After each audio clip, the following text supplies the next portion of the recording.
Next या question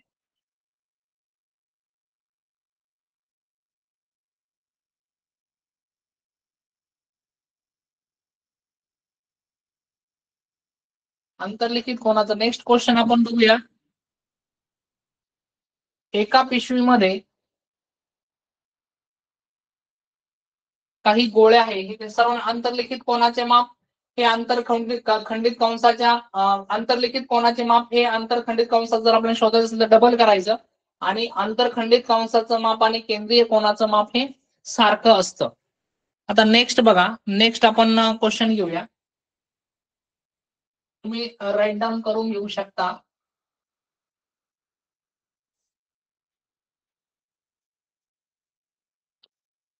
एका पिशवीत काही गोळ्या आहेत.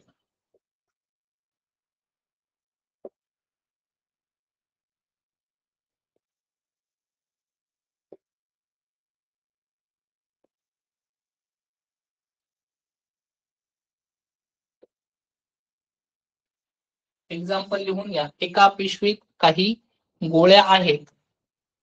त्या गोळ्या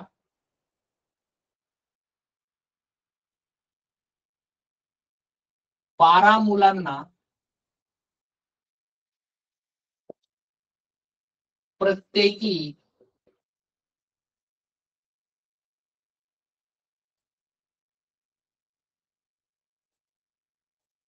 सारख्या वाटल्यास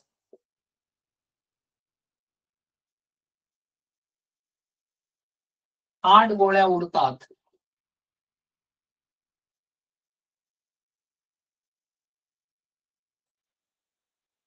तर पिशवीत कमीत कमी किती गोळ्या असतील?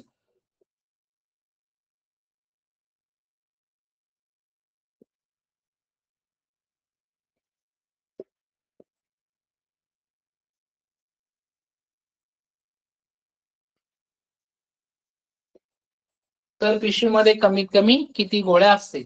आता तुम्हाला ऑप्शन आहे 30, ऑप्शन आहे 28, ऑप्शन आहे 80 आणि ऑप्शन आहे 84. अत्यंत साध्या आणि सोप्या पद्धतीने हे एक्झाम्पल तुम्हाला सोडवता येईल. ऑप्शन कडे बघा. एका पिशवीमध्ये काही गोळ्या आहेत. गोळ्या किती आहे आपल्याला माहित नाही. त्या गोळ्या 12 मुलांना प्रत्येकी सारख्या वाटल्यास सारख्या वाटायच्या आहे. किती गोळ्या उरतात? 8 गोळ्या उरतात. तर या ठिकाणी 8 गोळ्या उरतात म्हणजे 30 मायनस 8 करा, आन्सर 22 येतं. 28 मायनस 8 करा, आन्सर 20 येईल. 80 मायनस 8 करा, आन्सर 72 येईल. आणि 84 मायनस जर 8 केलं तर तुमचं 76 येईल. आणि 22, 20, 76 आणि 72 या कोणत्या नंबरला 12 ने पूर्ण भाग जातो, निशेष भाग जातो? तर 22 ला 12 ने भाग जात नाही, 20 लाही 12 ने भाग जात नाही, कारण 12 मुलांना त्या सारख्या प्रमाणात वाटल्याय. 76 लाही 12 ने भाग जात नाही, तर 12 ने भाग जातो 72 ला. तुमचं उत्तर असेल 80. म्हणजे एका पिशवीमध्ये 80 गोळ्या आहेत असं तुम्ही समजा आणि 12 मुलांना त्या जर सारख्या वाटल्या 12 72 आणि 8 गोळ्या तुमच्या उरणार आहेत. क्वेश्चन लिहून घ्या तुम्ही. या टाईपचे क्वेश्चन तुम्हाला विचारले जातात एक्झाम्पल मध्ये.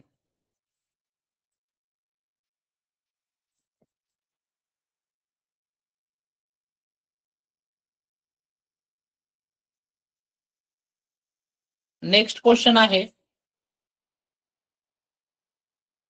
बलबीर सिंगने. हा क्वेश्चन परत एकदा. एका पिशवीत काही गोळ्या आहेत. त्या गोळ्या 12 मुलांना प्रत्येकी सारख्या वाटल्यास 8 गोळ्या उरतात. तर पिशवीत पर्याय दिले होते 30, 28, 80 आणि 84. किती गोळ्या उरतात? 8. प्रत्येक ऑप्शन मधून 8 तुम्ही वजा करा. Shortcut method. 8 वजा केल्यानंतर जी संख्या येईल त्या संख्येला ज्या गोळ्या किती मुलांना वाटल्या? 12. तर 12 ने प्रत्येक नंबरला डिव्हाइड करून बघा. जर डिव्हाइड होत असेल तर ते आपलं आन्सर असेल. नोट डाऊन करून घेऊ शकता.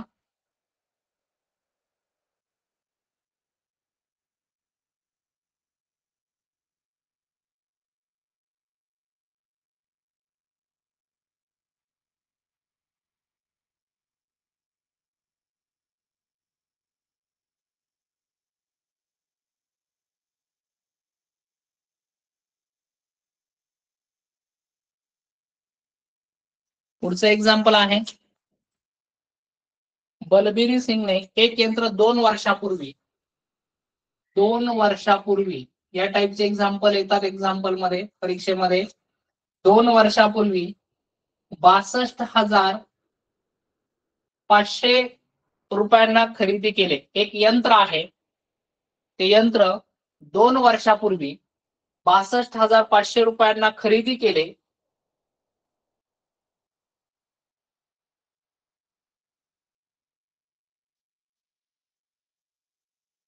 यंत्राची किंमत दरवर्षी 8 ने कमी होत असेल. यंत्राची किंमत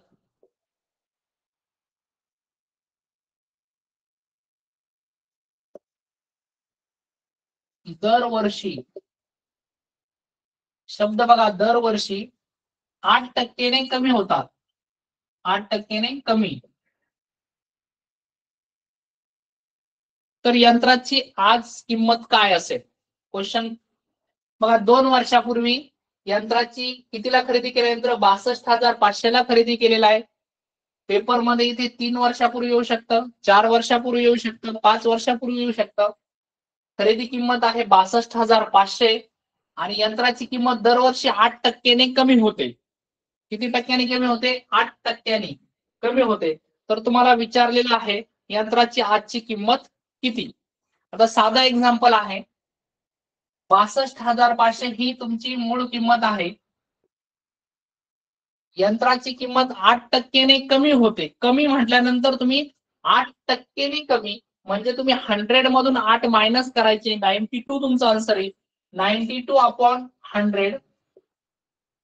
पुन्हा 92/100. का आपण दोनदा 92/100 घेतला आन्सर सोडवताना?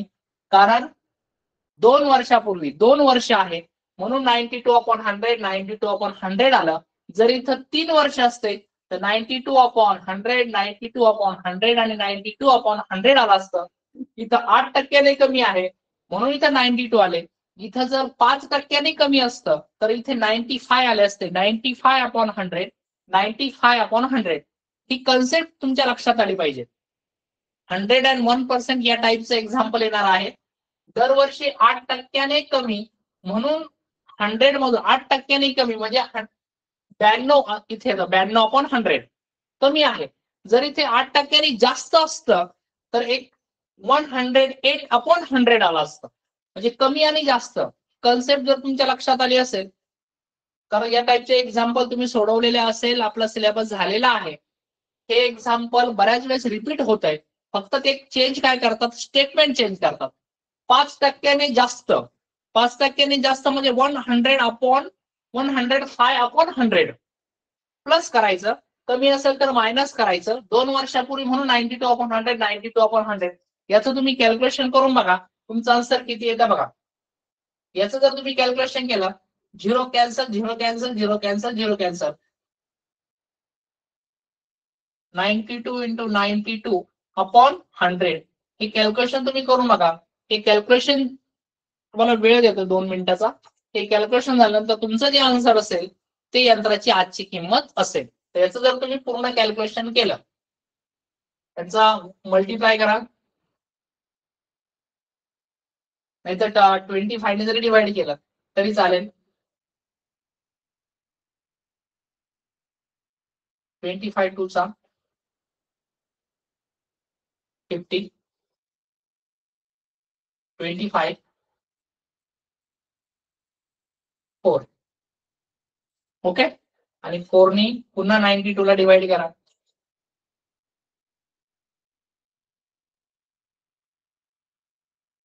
25 × 23 × 92 हे जर तुम्ही कॅल्क्युलेशन केलं, जे तुमचं आन्सर असेल, जे तुमचं मल्टिप्लिकेशन असेल ते याचं उत्तर असेल.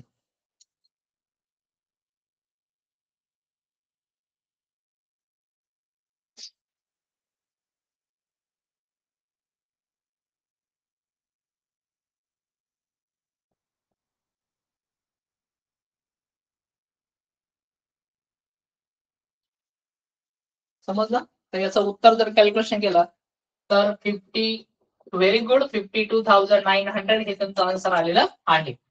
फक्त कन्सेप्ट लक्षात ठेवा. मी काय केलंय ते 8% कमी, म्हणून 100 मधून 8. Okay, very good.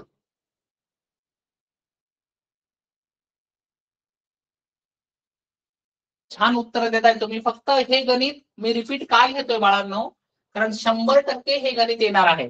इथे फक्त तुमचं वर्ष चेंज होईल. 4 वर्षापूर्वी असेल तर तुम्हाला हे 92/100, 92/100, 92/100 आणि 92/100 करावं लागेल, कारण 4 वर्षापूर्वी आलंय.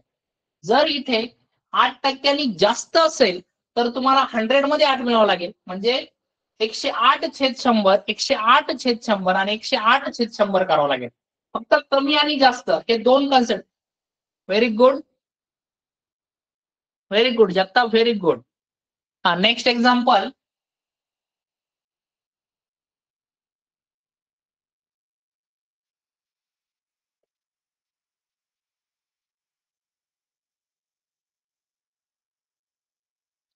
एका दुकानदार कॅमेऱ्याच्या छापील किमतीवर 8% सूट देतो. छापील किमतीवर.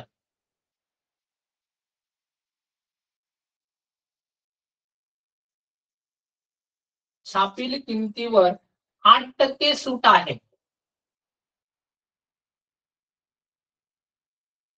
ओके. त्याने एक कॅमेरा 4,600 रुपयास विकला. म्हणजे एक कॅमेरा कितीला विकला? 4,600 रुपयाला विकला.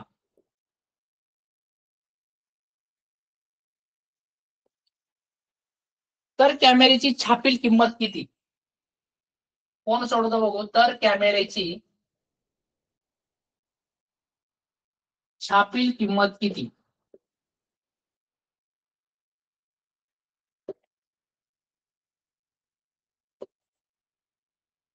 सूट आणि कमिशन यावरती गणित असतं.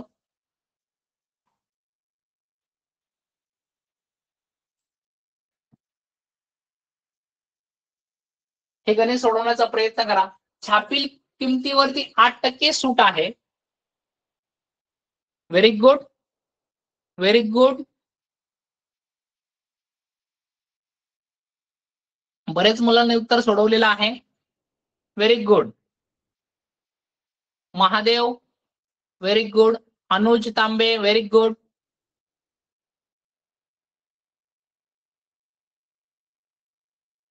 लक्ष्मण, 1-0 गायब झालाय तुझा. बघूया. छापील किमतीवरती 8% सूट आहे. 8% सूट आहे छापील किमतीवरती. जर छापील किंमत जर तुम्ही 100 तर त्याच्यावरती तुम्हाला 8% सूट आहे. एक्झाम्पल सोडवताना काय करायचं बघा. छापील 100 तुमची छापील किंमत, त्याच्यावरती तुम्हाला 8% सूट 92 आणि इथे x इज इक्वल टू 4,600. हे जर तुम्ही कॅल्क्युलेशन केलं तर तुमचं उत्तर येईल बघा. x is equal to 100 into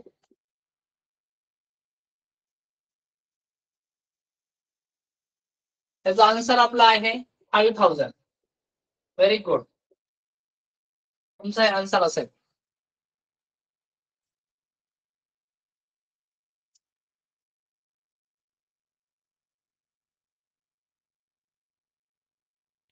आता नेक्स्ट एक्झाम्पल सर्वांना यायलाच हवं. वर्तुळावरती आहे. हे दोन्ही एक्झाम्पल सेम होते. सूट आणि शेकडेवारीवरती होते. एका वर्तुळाकार बागेची त्रिज्या आहे. एक वर्तुळाकार बाग आहे. बाग त्रिज्या आहे 21 मीटर. त्या बागेभोवती 3 पदरी कुंपण घालायचे आहे. किती पदरी कुंपण घालायचे? 3 पदरी कुंपण. 3 पदरी कुंपण. आणि प्रति मीटर खर्च येणार आहे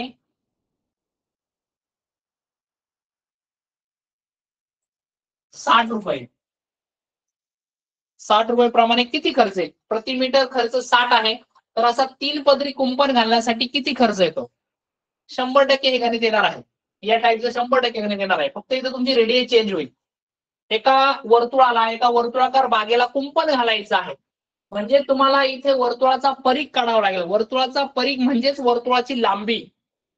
Okay, the circumference of the circle, that is mean the length of the circle. We have to firstly find the circumference of the circle, and then we have to multiply the 3 and then multiply 16. The answer is over. पहिल्यांदा तुम्हाला वर्तुळाचा परिघ काढावा लागेल. वर्तुळाचा परिघ काढल्यानंतर आलेल्या उत्तराला तुम्हाला 3 ने गुणावं लागेल, मल्टिप्लाय करावं लागेल, आणि 3 ने मल्टिप्लाय केल्यानंतर जे उत्तर तुमचं येईल त्या उत्तराला तुम्हाला 60 ने मल्टिप्लाय करावं लागेल, कारण प्रति मीटर खर्च 60 आहे. बघूया आन्सर कोणाचा क्लिअर येत आहे. Mahadev, very good. Mandlik, fast answer सोडवायचा आहे. तुम्हाला वर्तुळाचा परिघाचं सूत्र माहित पाहिजे. C is equal to 2πr. हे सूत्र तुम्ही यूज करा. Very good Laxman, very good. Devyani, very good. म्हणजे तुम्हाला ऑप्शन न देता तुम्ही हे गणित सोडवताय. भाग आहे, रेडियस आहे 21. ओके, म्हणजे आपल्याला याचा वर्तुळाचा परिघ काढायचा आहे. वर्तुळाचा परिघ 2πr आहे. 3 पदरी कुंपण आहे. याला 3 ने मल्टिप्लाय करू. प्रति मीटर खर्च 60 आहे. परत 60 ने मल्टिप्लाय करू. 2 इंटू पायची किंमत 22/7 घ्या. आर ची किंमत 21 दिलेली आहे. 3 इंटू 60, 7 त्रिक 21. चला, 22 जुने 44, 3 त्रिक 9, 9 गुणिले 60. तुमचा आन्सर त्यांचं मल्टिप्लाय करा. जे मल्टिप्लाय जे आन्सर येईल ते तुमचं आन्सर असेल. त्याचा आन्सर आहे मल्टिप्लाय करून 24 इंटू 9 इंटू 60.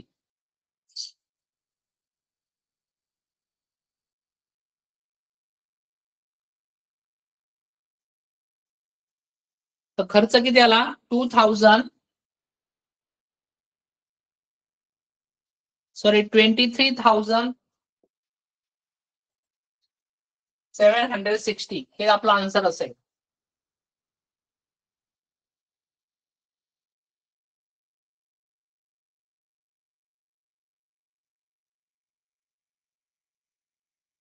आता नेक्स्ट एक्झाम्पल. आता हा सगळ्यांचा आवडता प्रश्न.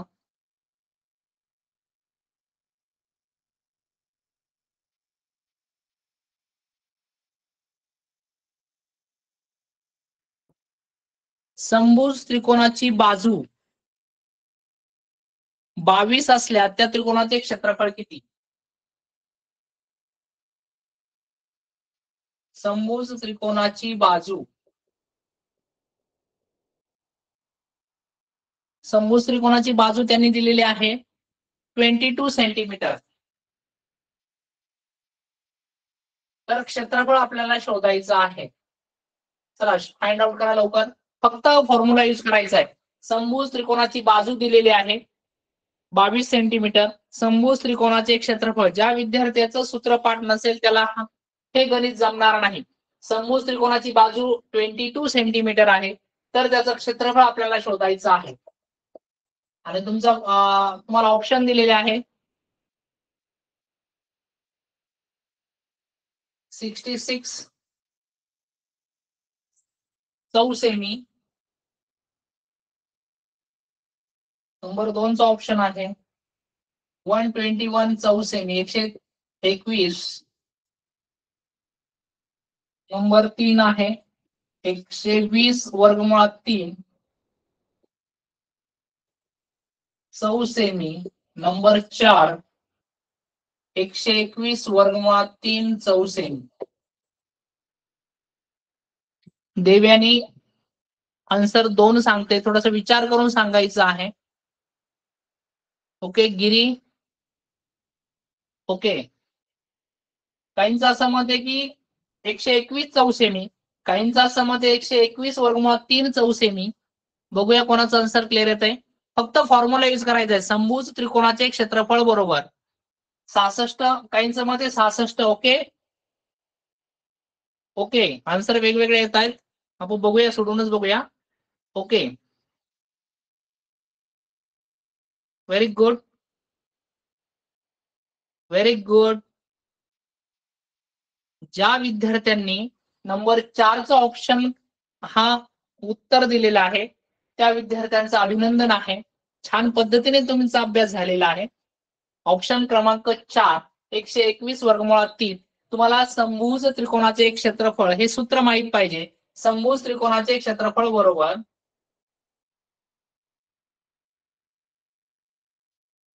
वर्गमुळात 3 3/4 इंटू बाजू वर्ग वर्गमुळात 3/4 बाजू तुम्हाला किती आहे 22 इंटू 22 2 ने डिवाइड करा 2 11 परत 11 आणि 11 चा स्क्वेअर होतो 121. आन्सर आलं 121/√3 म्हणजे आपला ऑप्शन नंबर 4 समभुज त्रिकोणाचे क्षेत्रफळ. पुन्हा एकदा लक्ष द्या, समभुज त्रिकोणाची तुम्हाला बाजू दिलेली आहे. कधी समभुज त्रिकोणाचे क्षेत्रफळ दिले जाईल. समभुज त्रिकोणाचे क्षेत्रफळ आपलं सूत्र म्हणजे √3/4 इंटू साइड स्क्वेअर वर्गमुळात 3/4 बाजूचा वर्ग.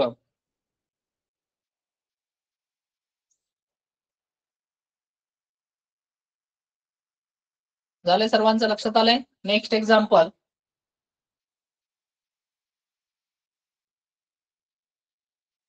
आता हे थोडस वेगळं गणित आहे आणि थोडस विचार करायला लावणारं गणित आहे. एका कोणाच्या कोटी कोणाचे माप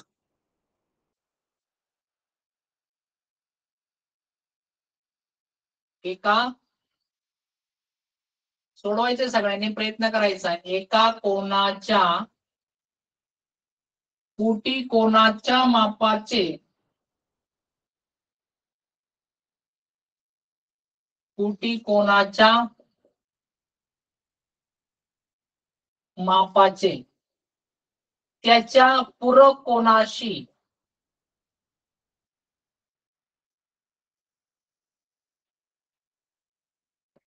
पूरक कोणाच्या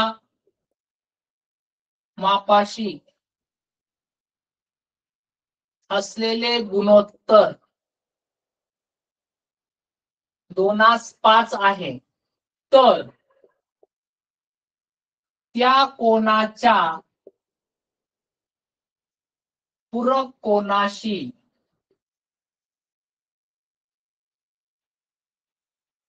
असलेले गुणोत्तर किती.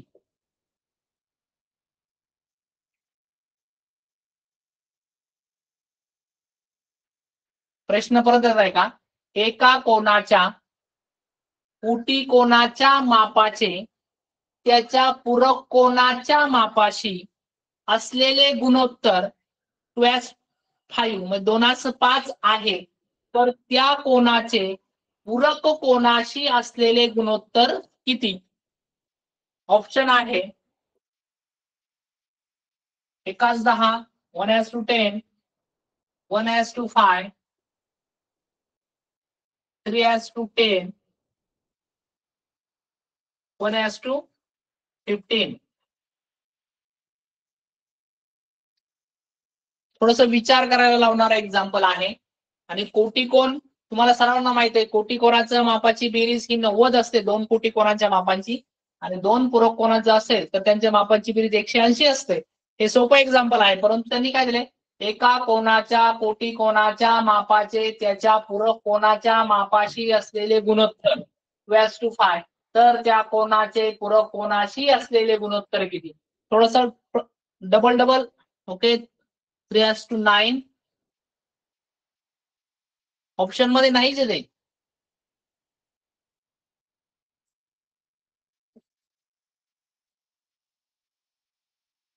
प्रयत्न करा.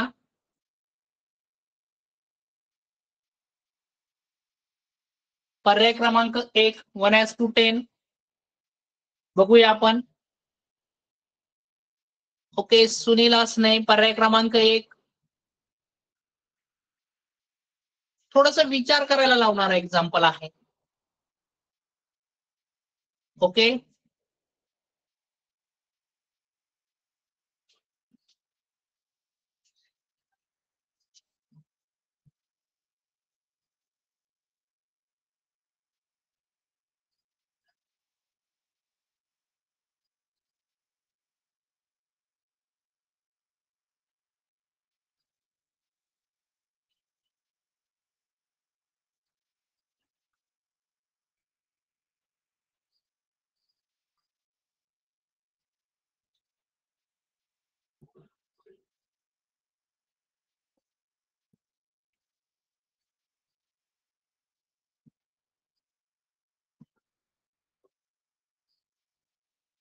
ओके,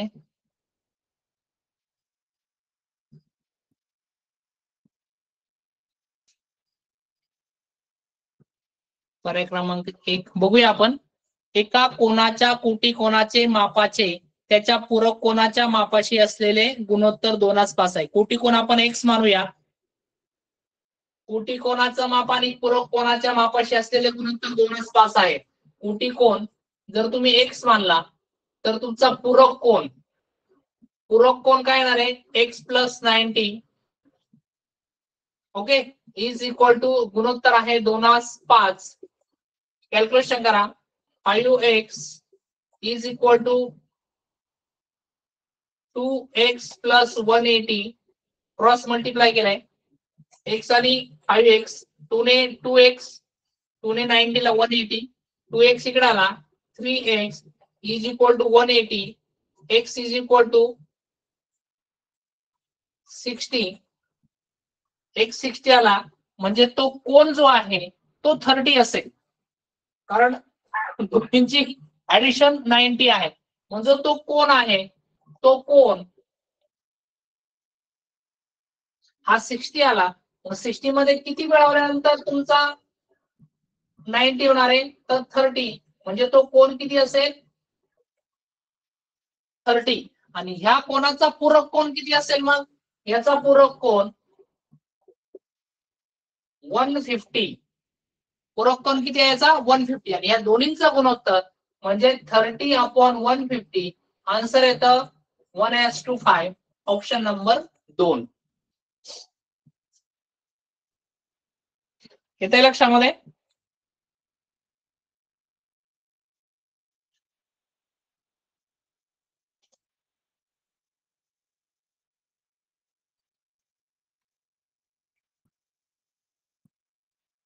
पुढचं example.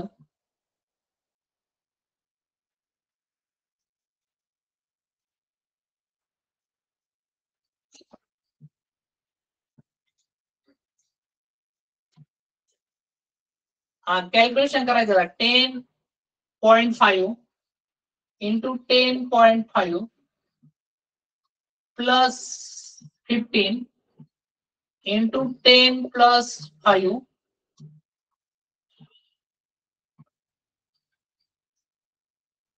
Plus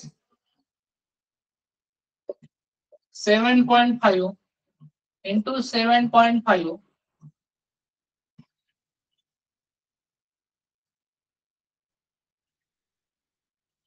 10.5 plus 7.5.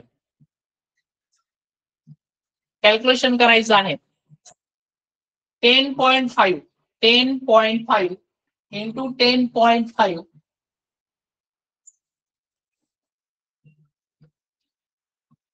Plus 15 into 10.5 plus 7.5 into 7.5 10.5 plus 7.5.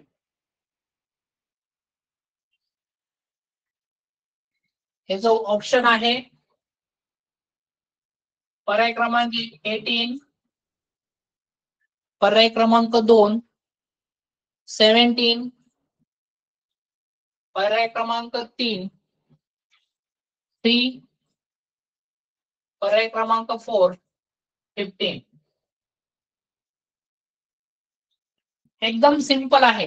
Calculation जर तुम्ही करायला गेले, very good.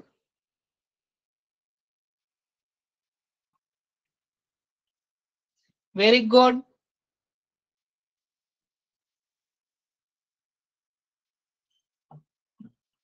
Anuj Gule okay okay very. सर्व विद्यार्थ्यांचं हे आन्सर क्लिअर आहे. हे कसं सोडवलं, कॅल्क्युलेशन करण्यापेक्षा 10.5 म्हणजे हा सपोज आपण ए पकडला, हा जर बी पकडला, इथं 10.5 म्हणजे 2 इंटू ए बी आणि आपण ए प्लस बी म्हणजे आपला फॉर्म्युला आहे A into A plus 2 into A B plus B into B upon A plus B. म्हणजे आपला फॉर्म्युला होतो A square plus 2ab plus B square upon A plus B.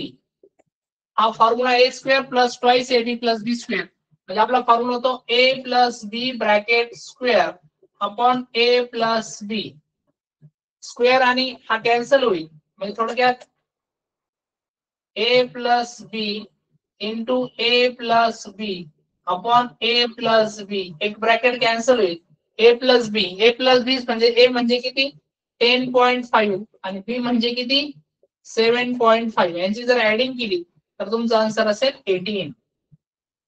Very good.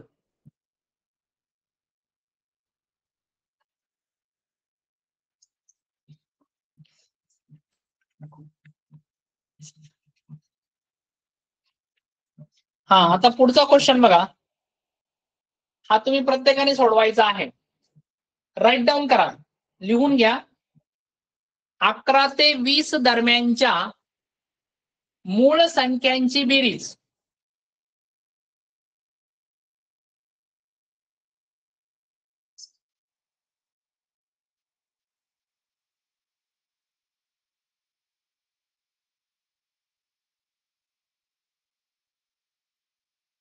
Question आहे 11 ते 20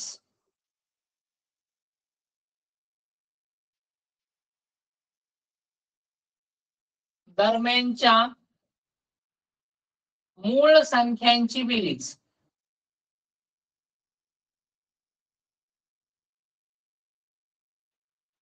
व संयुक्त संख्यांची बेरीज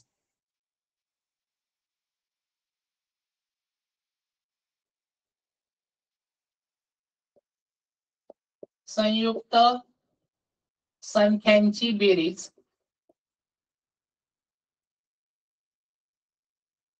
यातील फरकास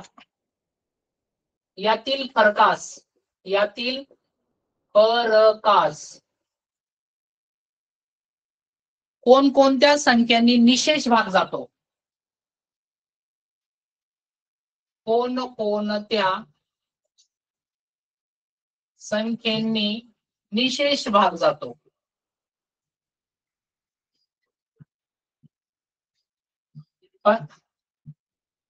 2, 5, 7, 13.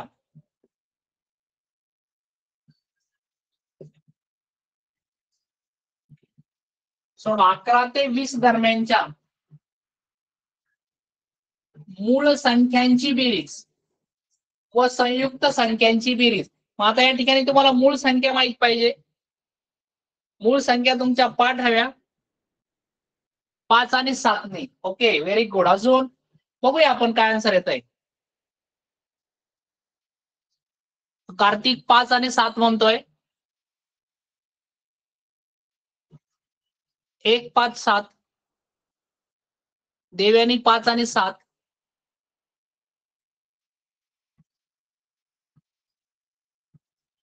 अकरा ते 20 दरम्यानच्या शब्दावरती पुन्हा एकदा फोकस करा. अजून आन्सर थोडा विचार करा.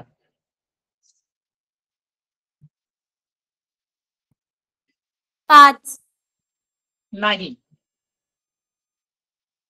100 एक थोडस ट्विस्ट आहे एक्झाम्पल मध्ये. ट्विस्ट तुम्ही बरोबर सोडवलेला आहे. 7 1, 5, 7 नाही थोडासा ट्विस्ट आहे. 11 ते 20 दरम्यानच्या मूळ संख्यांची बेरीज व संयुक्त संख्यांची बेरीज 11 ते 20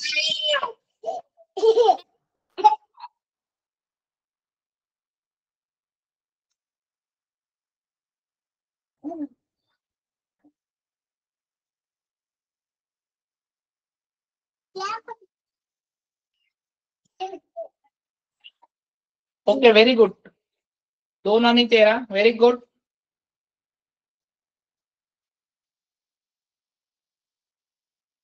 व्हेरी गुड. हा, आता तुमच्या लक्षात आलंय. दरम्यानच्या म्हटल्यानंतर 11 घेता कामा नये. बऱ्याच मुलांनी 11 घेतलेला आहे. म्हणून तुमचं ते ऍडिशन चुकलंय. मूळ संख्या 11 ते 20 दरम्यानच्या जर तुम्ही मूळ संख्या शोधल्या तर मूळ संख्या बघा 11 ते 20 दरम्यानच्या मूळ संख्या 13 असेल, 17 असेल आणि 19 असेल. 11 येणार नाही. बऱ्याच मुलांनी 11 ऍड केलेला आहे, पण 11 नाही. 11 ते 20 दरम्यानच्या म्हणजे 11 सोडून आणि 20 11 ते 20 मध्ये.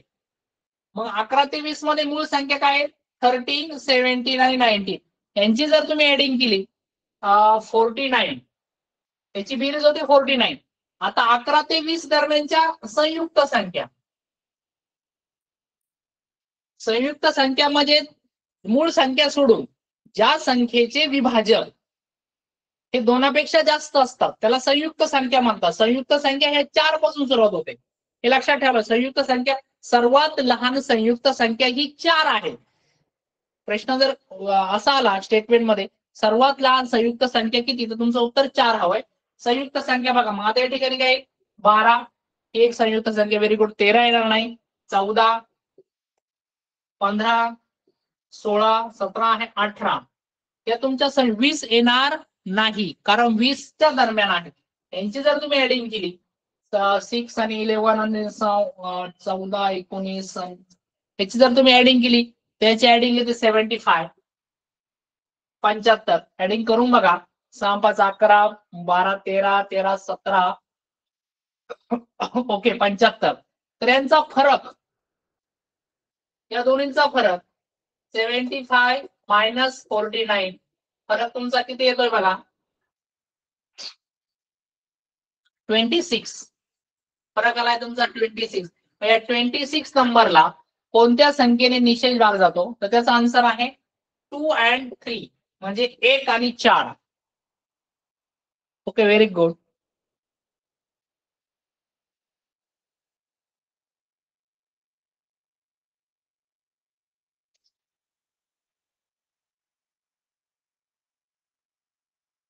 Very good. आपण आता साधारणतः 46 पर्यंत आलेलो आहे. एक 47 एक छोटा क्वेश्चन आहे, त्यानंतर पुढचा 47 पासून पुढचे क्वेश्चन उद्या होतीलच. बघा, एका मिनी बसच्या चाकाचा व्यास 0.7 मीटर आहे. चाकाचा व्यास त्यांनी दिलेला आहे, डायमीटर दिलेला आहे, आणि त्या बसचे चाक 500 फेऱ्यात किती अंतर कापेल. म्हणजे तुम्हाला वर्तुळावरतीच क्वेश्चन आहे. या टाईपचा क्वेश्चन आपला पाठीमागे झालेला आहे. त्याचा व्यास दिलेला आहे डी. डी म्हणजे डायमीटर, व्यास 0.7 आहे, आणि बसचे चाक किती फेरे मारते, 500 फेरे मारते, तर ते किती अंतर पार करेल, हा क्वेश्चन आहे.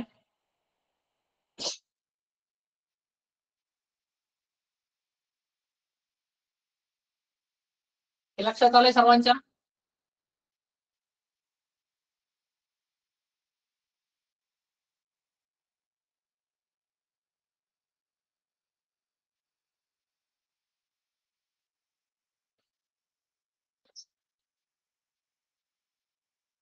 एकच मिनी बसच्या चाकाचा व्यास, एवढे चाकाचा व्यास 0.7 आहे मीटर, आणि चाक किती फेऱ्या मारताय, बसचे चाक 500 फेऱ्या. तर त्याने अंतर विचारलेलं आहे, किती अंतर कापेल. वर्तुळाचा परिघ आपल्याला शोधायचा आहे. 500 फेऱ्या आहे, 1100 metre. Very good, very good, very nice. 1100 metre याचाच अर्थ 11 किलोमीटर. Very good. फक्त आन्सर यूज करायचे पाय डी, डायमीटर. परिघ बरोबर पाय डी आणि 500 फेऱ्या म्हणून 500 पाय डी 22/7. डायमीटर आहे 0.7 इंटू 500, 22 इंटू 0.1 इंटू 500. त्याचं तुम्ही कॅल्क्युलेशन जर केलं तर कॅल्क्युलेशन येतं 11,000 मीटर, आणि 11,000 मीटर म्हणजेच 11 किलोमीटर. तर बस किती अंतर पार करेल, 11 किलोमीटर. ऑप्शन मध्ये तुम्हाला 11,000 मीटर असेल तर 11,000 मीटर तुम्ही लिहू शकतात. ऑप्शन मध्ये जर 11 किलोमीटर असेल तर तुम्ही 11 किलोमीटर पण लिहू शकता. ओके, सुरुवातीला थोडासा उशीर झाला, आज 5-10 मिनिटं थोडासा प्रॉब्लेम आला, नेटवर्क इश्यू असेल, परंतु छान पद्धतीने तुम्ही आन्सर देतात. उद्या पुन्हा एकदा आपण हेच लेक्चर कंटिन्युअस करणार आहोत. सैनारे सर. हा, एक मिनिट. मॅडम बोलताय का बघू? मॅडम बोलताय? नाही. हा, शेख मॅडम. कांडा सर, माझा आवाज येतोय? हो, येतोय ना. बरं, ठीक. खूप सुंदर असं लेक्चर आमच्या कोपरगाव तालुक्यातील गणेश कांडळ सरांनी घेतलेलं आहे. ते पदवीधर शिक्षक आहेत, जिल्हा परिषद प्राथमिक शाळा टाकळी येथे. तर त्यांचे मी जिल्हा परिषद अहिल्यानगरच्या वतीने धन्यवाद मानतो आणि आजची ही तासिका संपली असं सांगतो आणि आपली जी मीटिंग आहे ती बंद करतो.